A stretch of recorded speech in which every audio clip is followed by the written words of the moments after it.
Allahumma salli ala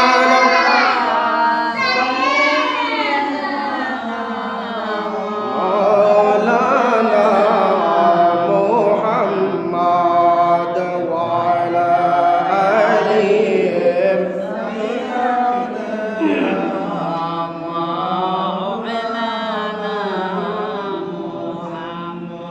Nabiya গানে শুনলাম দেখতে মোরা পারলাম না দয়া করে দিন গো দেখা নূর নবীজি মুস্তাফা আল্লাহুম্মা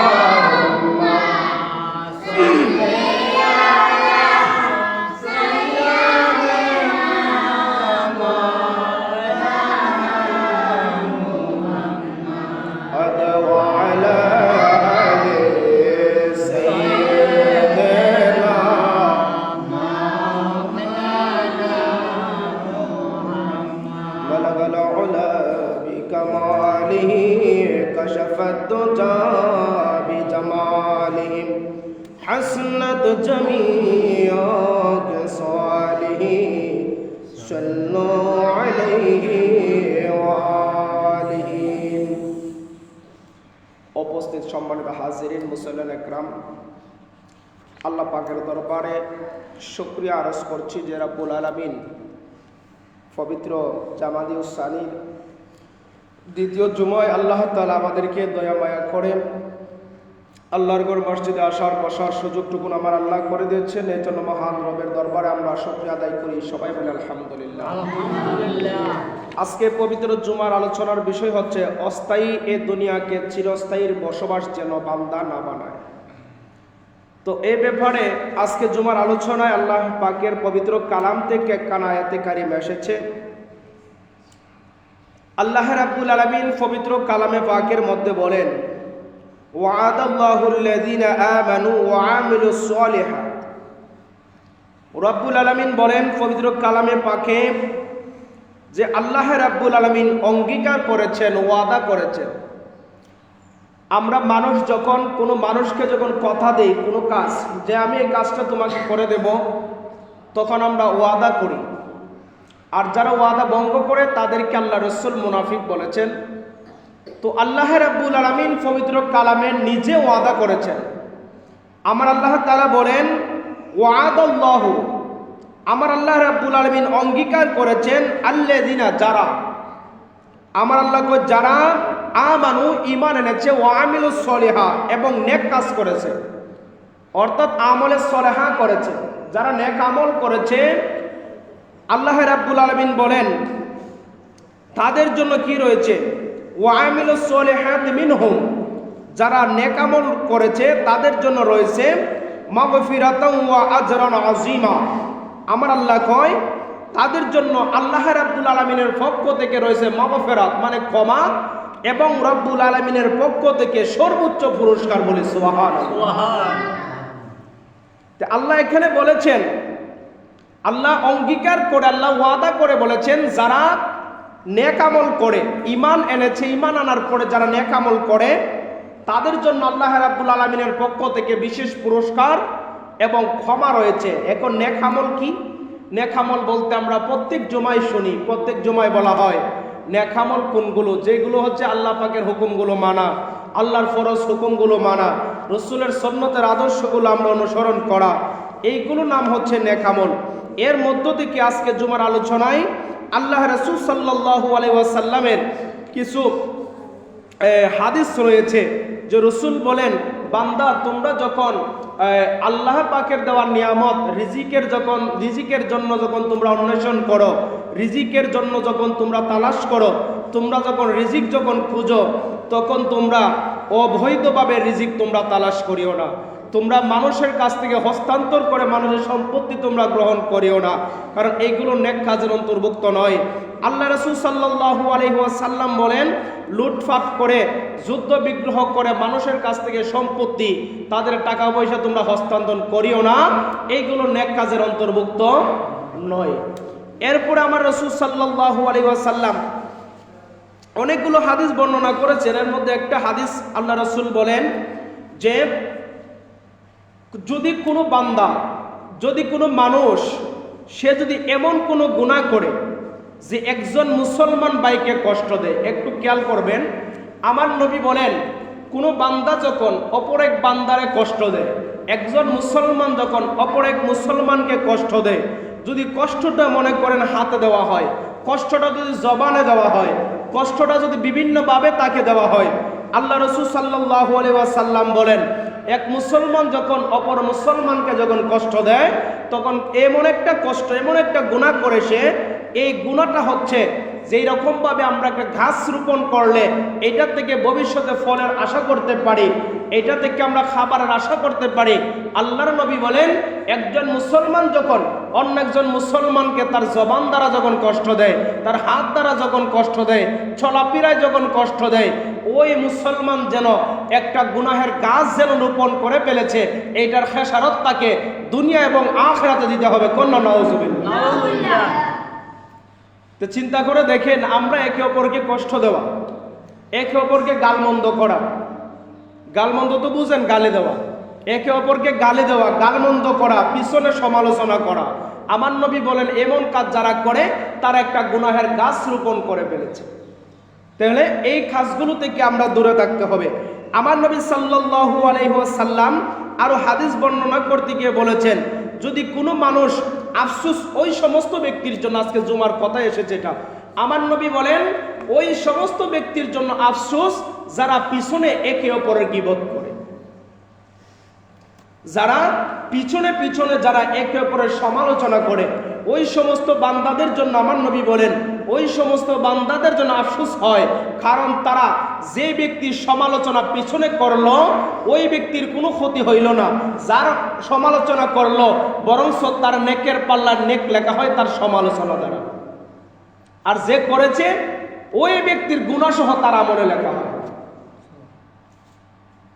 তাহলে দেখেন, মানুষের পিছনে গীবত করা, মানুষের পিছনে সমালোচনা করা, পরনিন্দা করা, এইগুলোকে আমার রাসূল অ্যাকসেপ্ট করে নাই, আমার রাসূলও সমর্থন করে নাই, এবং আল্লাহ রাব্বুল আলামিনও সমর্থন করে নাই। তারই প্রাসঙ্গিকভাবে আজকে কিছু আলোচনা আপনাদের সামনে রাখবো। বিষয়টা হচ্ছে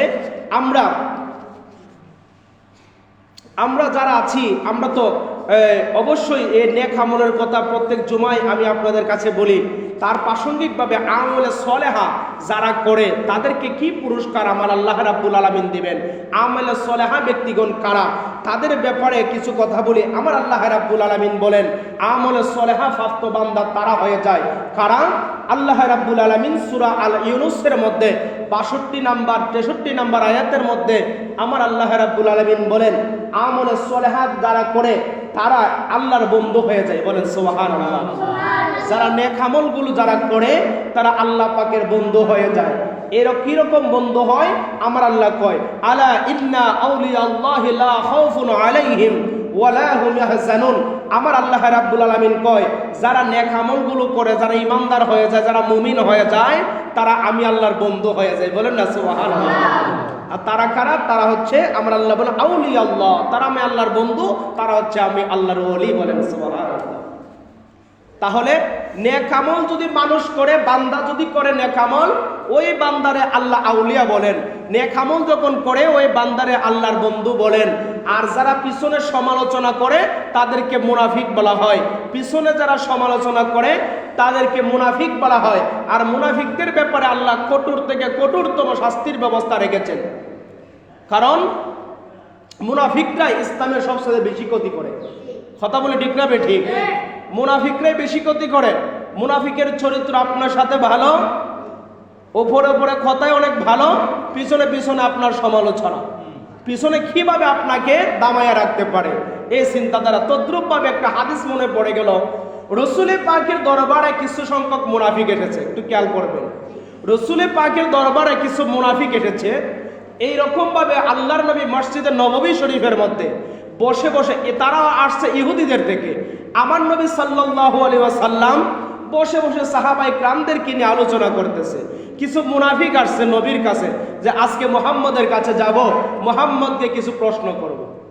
মুহাম্মদকে কি করবে? প্রশ্ন করবে, নবীকে কিছু প্রশ্ন করবে। যদি মুহাম্মদ প্রশ্নগুলোর ভবিষ্যৎবাণী জবাব দিতে পারে আমরা মনে করব সে নবী, আর নয়তোবা তাকে আমরা নবী মনে করব না।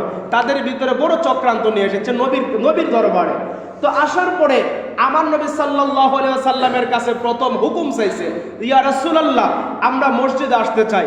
সাহাবায়ে কেরাম বললেন, নবী তারা কি মসজিদে আসবে? তারা তো মুনাফিক, তারা তো আপনার পিছনে ষড়যন্ত্র করে। আমার নবী কই তাদেরকে মসজিদে আসতে দাও এবং তাদেরকে বসতে দাও। সুবহানাল্লাহ। মুনাফিকের কালচার দেখেন। আমার নবী কয় তাদেরকে আসতেও দাও, তাদেরকে বসতেও দাও। মুনাফিকরা মসজিদের ভিতরে ঢুকছে, ঢুকে বসছে। বৈশাখ নবীর সামনে বসে আছেন, তারা দেখতেছে সাহাবায়ে কেরামের সামনে আল্লাহর নবী আলোচনা করতেছে। সাহাবীরা এত সুন্দর করে বসে আছে, আর রাসূল পাকের নূরানী চেহারা মুবারকের দিকে এমন ভাবে তাকায় আছে, তাদের চোখের পলকগুলো পর্যন্ত ভালায় না। প্রাসঙ্গিকভাবে আমার নবী আলোচনা করতে করতে তাদের ভিতরে যে প্রশ্নগুলো নিয়ে এসেছিল, আজকে মুহাম্মদকে প্রশ্নগুলো করব, আমার নবী দেখা যায় ধারাবাহিকভাবে তাদের প্রশ্নের আলোচনা শুরু করেছে। সুবহানাল্লাহ। ওই মুনাফিকদের প্রশ্নের আলোচনা আমার নবী শুরু করেছে, কারণ তিনি তো রহমাতুল লিল আলামিন। নবীর কাছে তো আল্লাহ আগেই খবর পাঠাইয়া দেয়, বন্ধু আপনার কাছে তারা গেছে, আপনারা প্রশ্ন করবে। আর আমার নবীর কাছে আল্লাহ জিব্রাইল দ্বারা খবর পাঠিয়ে দিলেন, আমার নবী তাদের প্রশ্নের উত্তরের আলোচনা শুরু করেছে। তারা কই কি রে, মুহাম্মদের কাছে তো আগে কোনো খবর আমরা দিছি না, আগে তো জানাইও নাই, আমরা আজকে মুহাম্মদকে কি প্রশ্ন করব। আর মুহাম্মদ দেখি আমাদের প্রশ্নের আলোচনা শুরু করে দিয়েছে। মুহাম্মদকে কি তোমরা কি কিছু বলছো? বলে না আমি তো বলি নাই। তিনজন কয় না আমিও তো বলি নাই। তিনজনের নাই বলি, মুহাম্মদ জানলো কিভাবে? এটা তো সাধারণ মুহাম্মদ নয় মনে হয়, এটা মনে হয় জাদু জানে। কন্যা নাউজুবিল্লাহ। অর্থাৎ নবীরে তারা মানতে রাজি না। খুব মনে হয় মুহাম্মদ জাদু জানে, আর নয়তো বা আমাদের প্রশ্নের কথা সে কিভাবে জানে। আমার নবী বলতে বলতে বলতে বলতে আমার নবী কয় তোমরা কেন আসছিলে এখন আমারে প্রশ্ন করো? তারা কয় মুহাম্মদ আপনার কাছে যে প্রশ্নগুলো করার জন্য এসেছি সে প্রশ্নের জবাব তো আপনি আলোচনায় দিয়েছেন। সুবহানাল্লাহ। তা আমার নবী কয় তোমরা আমি নবীকে জানো না, কারণ আমি রসুল যা জানি তোমরা তা জানো না। আমার আল্লাহ আমার আগেই জানাইয়া দেয় আমার কাছে কে কোন নিয়ত করে আসবে, আমার আল্লাহ আমারা জানাই দেয়। তখন তারা বলতেছেন ইয়া রাসূলুল্লাহ আমরা ভুল করে ফেলেছি, আমাদেরকে ক্ষমা করেন। তারা তখন মুসলমান হয়ে গেছে। যে মুনাফিকদের আচরণ এরকম, আপনার সাথে দেখবেন ভালো ব্যবহার করবে, উপরে উপরে অনেক ভালো, পিছনে দেখবেন কিভাবে আপনাকে ষড়যন্ত্র করে দামাইয়া রাখা যায়।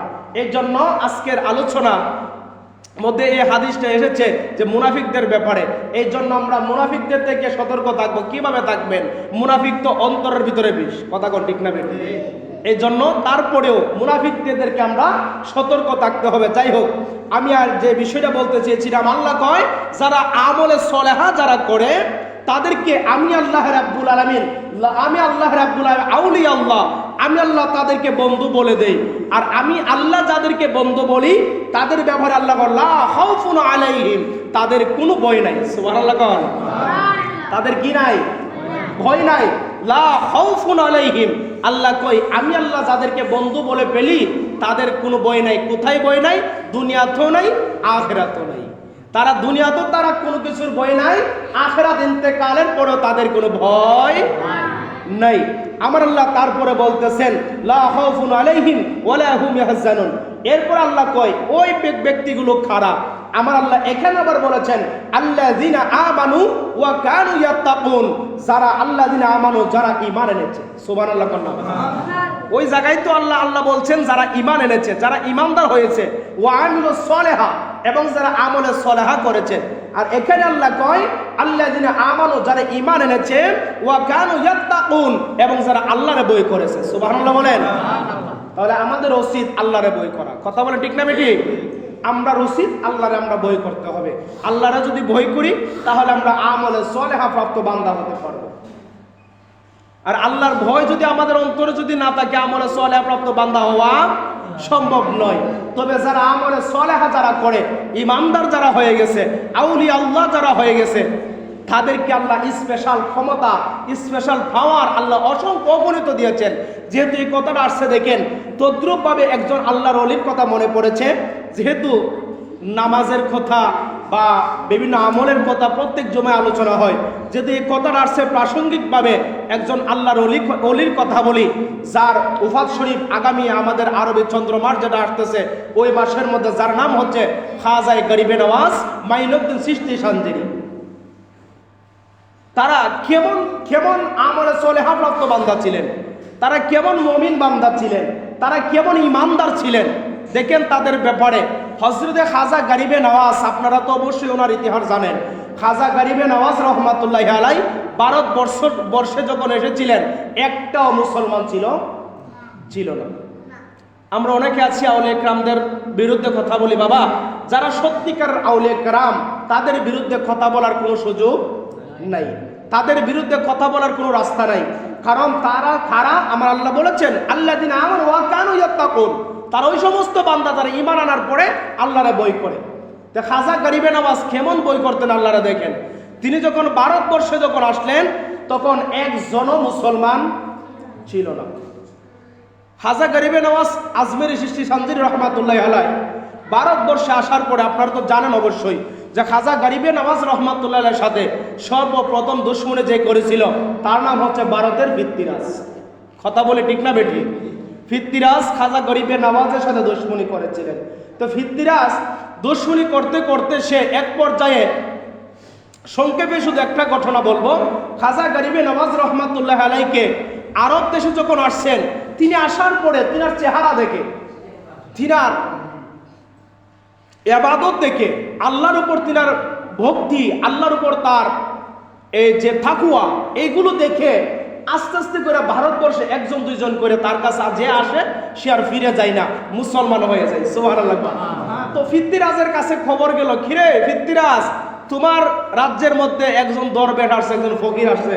সে আসার পরে দেখলাম আস্তে আস্তে করে আমরা ধর্মের লোক তার কাছে যে এটা যায় এটা মুসলমান হয়ে যায়, এইটাই ফকিরের কথা অনুসরণ করে, এইটাই খালেমা পড়ে ফেলে, তাহলে তো আমাদের বড় বিরাট ক্ষতি হয়ে যাবে। ফিত্তিরাজ কি করলেন, কিছু প্রশাসন বাহিনী পুলিশ নিযুক্ত করে দিলেন। তাদের সাথে ছিল ব্রাহ্মণ একটা গোষ্ঠী আছে, তাদের ব্রাহ্মণ একটা গোষ্ঠী আছে, ব্রাহ্মণ এবং কিছু পুলিশ প্রশাসন একত্রিত হইয়া খাজা গরিবে নওয়াজের দরবারে গেছে যে খাজা গরিবে নওয়াজ রহমাতুল্লাহি আলাইহিকে আজকে ভারতবর্ষ থেকে, দিল্লি থেকে উড়াইয়া দিব, আজকে এখান থেকে আজমির শরীফ থেকে আজকে তাড়াইয়া দিব। তো পুলিশ বাহিনী যখন কিছু ব্রাহ্মণ নিয়ে যখন গেলেন, খাজা গরিবে নওয়াজ রহমাতুল্লাহি আলাইহির সাথে তো লোক সংখ্যা কম, তো যারাই আছে তারা বলে হুজুর ফিত্তিরাজের অবস্থা খুব বেশি ভয়াবহ, কারণ সে বড় ক্ষমতাশীল, আর ফিত্তিরাজের বিরুদ্ধে যদি কথা বলেন তো সমস্যা হয়ে যাবে। এখন তো সে পুলিশ বাহিনী পাঠাইলো। খাজা গরিবে নওয়াজ বলে চিন্তা করো না, তাদের ব্যাপারে আল্লাহ আমাদেরকে সাহায্য করবে। হযরতে খাজা গরিবে নওয়াজ রহমাতুল্লাহি আলাইহি সবাইকে বলতেন তোমরা সবাই আমার কাছে আসো। খাজা গরিবে নওয়াজ যখন এই কথা বললেন, সব মানুষ খাজা গরিবে নওয়াজের কাছে আসছে। এরকম ভাবে একটা দাগ দিছে, কিছু বালো দ্বারা একটা দাগ দিছে। দাগ দেওয়ার পরে হাতের মধ্যে এক মুষ্টি মাটি নিছে, মাটির কণা নিছে, নিয়া আল্লাহর কালাম থেকে আয়াতুল কুরসি পড়ছে। কি পড়ছে? আয়াতুল কুরসি। এটার ফজিলত অনেক বেশি।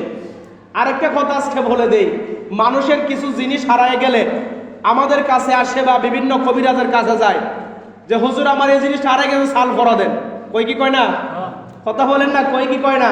যে হুজুর সাল পরা দেন চুল ধরার জন্য।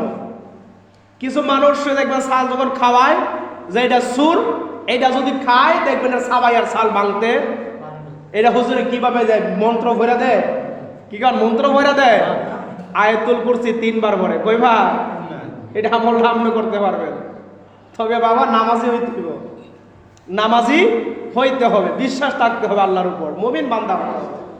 ওযু করে আয়াতুল কুরসি কয়বার? এটা শিক্ষা নেন। আয়াতুল কুরসি কয়বার? 3 বার পড়বেন। 3 বার পড়া সালের উপর ফু দিবেন, সূরা আনতে খাওয়াই দিবেন, দেখবেন সাবায়া সাল ভাঙতে পারতো না। এটা আল্লাহর কোরআনের বরকত। সুবহানাল্লাহ বল। এটা পরীক্ষিত একটা আমল। তো যাই হোক, খাজা গরিবে নওয়াজ বলেন আমার দাগের ভিতরে তোমরা সবাই চলে আসো। তো সবাই দাগের ভিতরে চলে আসছে।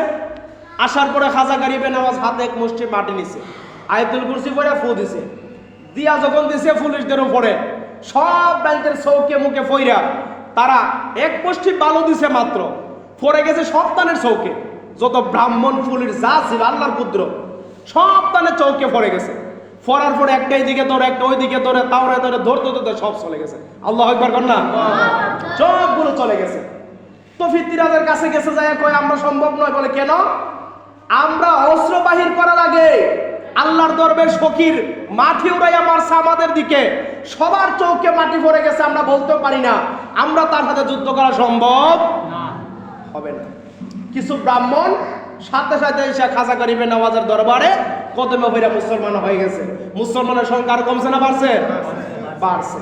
শেষ একটা ঘটনা বলি, সময় তো কম, শেষ একটা ঘটনা বলি। শেষ পর্যন্ত খাজা গরিবে নওয়াজ রহমাতুল্লাহ আলাইকে ভারতবর্ষ থেকে দৌড়ানোর জন্য একটারে নিযুক্ত করছে, যার নাম হচ্ছে জয়ফাল যোগী। যার নাম কি? জয়ফাল যোগী। এর বাহির ভিতরে তার অনেক কিছু হয়ে গেছে, আল্লাহর ওলিদের সাথে দুশ্মনী করতে নাই।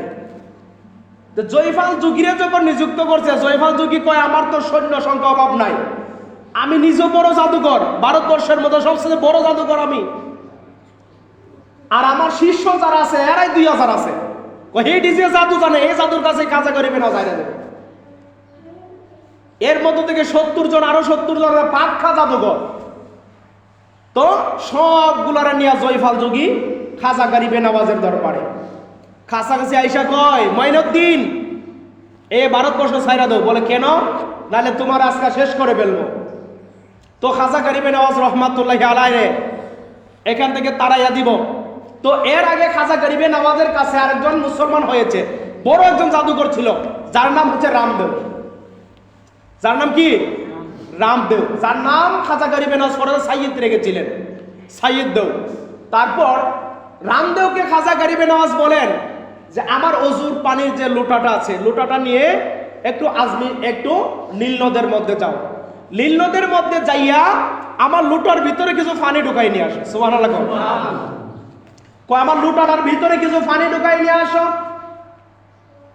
রামদেব হযরতে খাজা গরিবে নওয়াজের কথা মোতাবেক ওই লুটা নিয়ে যখন কিছু পানি যখন ঢুকাইলেন, ওই পৃথ্বীরাজের বংশের দলেরা তাকায়া দেখে লোটার ভিতরে কিছু পানি ঢোকার সাথে সাথে আইনা সাগর, এত বড় সাগরের পানিগুলো সব ঢুকে গেছে। সুবহানাল্লাহ। সমস্ত আইনা সাগরের পানি ছোট্ট একটা অজু করার পাত্রের মধ্যে ঢুকে গেছে। তখন জয়ফাল যোগী কয়, ও মঈনুদ্দিন চিশতি, তুমি কেমন জাদুকর হইলা?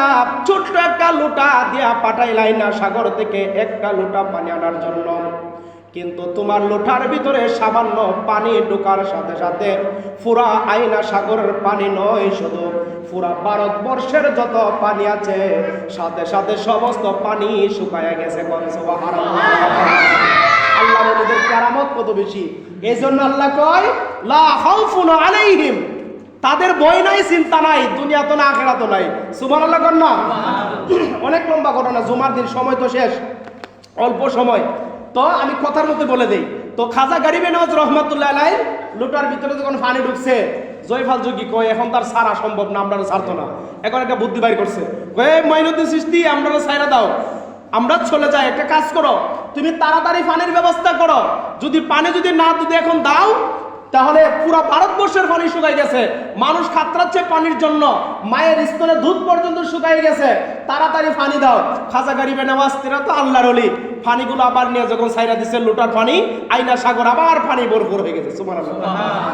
তারপরে জয়ফাল যোগী কয় এরপরে তোমরা ছাড়তাম না, আমি তো বড় জাদুকর, তোমরা ছাড়বা না, উঠছে পাহাড়ের উপরে। ওইটা সমস্ত শিষ্যরে কইতাছে, 2000 শিষ্য, সবাই খাজা গরিবে নওয়াজের উপরে সাপ পালাও, সাপ সর্প, সাপ ছাড়ো তার দিকে, সাপে যেন তারা খায়ালায়। তো খাজা গরিবে নওয়াজ আগের মতো এক মুষ্টি মানে নিছে, আয়াতুল কুরসি ফয়রা যখন মারছে উপরে, সাপগুলো সবগুলো বিনাশ হয়ে গেছে। শুধু বিনাশ হয় নাই, কিতাবের মধ্যে লেখেন সাপগুলো যে জায়গার মধ্যে দৌড়াই গিয়ে পড়ছে ওই জায়গার মধ্যে আল্লাহর রহমতে একটা গাছ গজাই উঠছে। সুবহানাল্লাহ। তো জয়ফাল যুগে কি শক্ত হয়েছে না দুর্বল হয়েছে? আরো দুর্বল হয়ে গেছে। আল্লাহর ওলির সাথে লাগাই তো সহজ, আরো শক্ত, আরো দুর্বল হয়ে গেছে। তো খাজা গরিবে নওয়াজের কাছে এখন জয়ফাল যুগী কয়, মঈনুদ্দিন আমার আরো একটা খালা, আরেকটা জাদু আছে। বলে কিসের জাদু? কিছুক্ষণ পরে দেখবা। জয়ফাল যুগী কিছুক্ষণ পরে আকাশে উঠছে, উপরে আকাশে উঠে গেছে। সব মানুষ তাকাই গেছে, কিরে জয়ফাল যুগী উপর দিকে উঠে গেছে। তাকাই দেখে তার আর দেখা যায় না, হাওয়ার মধ্যে মিশে গেছে। এমন জাদুকর, তার আর খুঁজে পাওয়া যায় না। তো খাজা গরিবে নওয়াজ রহমাতুল্লাহ আলাইহি তোমরা বই করে নাও। আমিও লাগবে না, আমার বক্ত মরিদান যারা তারাও লাগবে না। আমার হওয়ার জুতাই তারা সাইজ করার জন্য যথেষ্ট। সুবহানাল্লাহ। আমার হওয়ার জুতাই তারা সাইজ করার জন্য যথেষ্ট। আল্লাহর ওলিদেরকে আল্লাহ কেমন পাওয়ার দিছে। খাজা গরিবে নওয়াজ রহমাতুল্লাহ আলাইহি পায়ের খরম, আগে তো ছিল খরম, মানে খাটের খরম ছিল জুতা। তো পায়ের খরম যখন উপর দিকে ছাড়ছে, খরম রে কয় খরম জয়ফাল যুগের জাহারি ফাস এটা ফিডাইয়া জমিনে নামাইবে। জুতা উপর দিকে ছাইরা দিছে। কিছুক্ষণ পরে দেখা যায় জয়ফাল যুগের জুতায় ফিডাইতে রক্তাক্ত করে খাজা গরিবে নওয়াজের পায়ের মধ্যে না ফেলাই দিয়েছে। সুবহানাল্লাহ। জয়ফাল যুগকে হুজুর আমারা মাফ করেন, আর সম্ভব না। সর্বোচ্চ জাদু আমার এটা ছিল, আকাশ থেকে আমি আপনার উপর পাথর নিক্ষেপ করব, আগুন নিক্ষেপ করব, সর্বোচ্চ জাদু ছিল এটা আমার। আর এইটারে আপনি হারাই দিলেন আপনার পায়ের জুতা দিয়া। আমার আর বুঝতে আর বাকি নাই, অবশ্যই আপনি আল্লাহর দরবেশ, আল্লাহর ফকির বলেন না সুবহানাল্লাহ। জয়ফাল যুগী কই আর দেরি কইরেন না, আমার সব রান্তের হলে মুসলমান হবো, সব মুসলমান হয়ে গেছে। এরকম ভাবে খাজা গরিবে নওয়াজ রহমাতুল্লাহ 90 লক্ষ কাফের বেঈমানদেরকে মুসলমান করেছেন। আল্লাহ কয় আল্লাযিনা আমানু ওয়া কানু ইয়াত্তাকুন, তারা হচ্ছে যারা আমি আল্লাহরে বই করে যারা ঈমান আনে। সুবহানাল্লাহ। তারা আমাদের প্রথম কাজ হচ্ছে বাবা আল্লাহরে আমরা বই করতে হবে, আমরা ঈমান আনতে হবে সর্বপরিপূর্ণভাবে। আল্লাহরে আমরা অবশ্যই বই করতে হবে। আল্লাহর ভয় যখন তাকে রাসূল বলছেন মুখে কাউকে কষ্ট দেওয়া যাবে না, কাউকে গালি দেওয়া যাবে না, কারো সম্পত্তি আত্মসাৎ করা যাবে না, কারো টাকা পয়সা লুটপাট করা যাবে না, কারো হক নষ্ট করা যাবে না, রাস্তাঘাটে কাউরে কষ্ট দেওয়া যাবে না। রাস্তা ভাঙ্গা রাখা যেত না মানুষের কষ্ট দেওয়ার লাগিয়া। কিছু মানুষ রাস্তা বাঁধে, আবার কিছু মানুষ রাস্তা আটকায়। কথা কোন ঠিক না বেটি? এইগুলা কিন্তু ইমানদারদের লক্ষণ নয়। কিছু মানুষ আছে রাস্তা ভাঙ্গা দেয় মানুষ সুন্দর করে হাঁটার জন্য। আমরা এই রাস্তা দিয়ে যখন যাই আপনারা দেখেন, আমি মুখে বলে ফেলি, একটা রাস্তা দেখেন ওই জায়গাটা একজন মুরব্বী, নাম তো জানি না, রাস্তাটা কত সুন্দর করে দিয়েছে, গাড়ি লেগে গেলে খুব ভালো লাগে জায়গাটা, সেম্বি রাস্তার মতো। আপনি এই জায়গায় গেলে তার জন্য অন্তত একটা দোয়া আসে। তো এই জন্য বলতেছি কিছু মানুষ আছে রাস্তাঘাট সুন্দর করে দেয়, মেরামত করে, আবার কিছু মানুষ আছে ওরা আমার বাপের জায়গা, আমার দাদার জায়গা, কিন্তু আজ ঝেন্ডা বাইন গেলাম। কথা কর ঠিক কিনা? এরকম আছে কি নাই? অনেক আছে। এইগুলো করা যাবে না। এইগুলো করলে আমল যতই করেন আমলে সলেহা হইতে পারবেন না, আল্লাহর ভয় আপনার অন্তরে থাকবে না। আল্লাহ যেন আমাদেরকে বুঝার তৌফিক দান করে, আমিন বলেন। আমরা সুন্নত পড়ি, জুমার দিন তো সময় কম।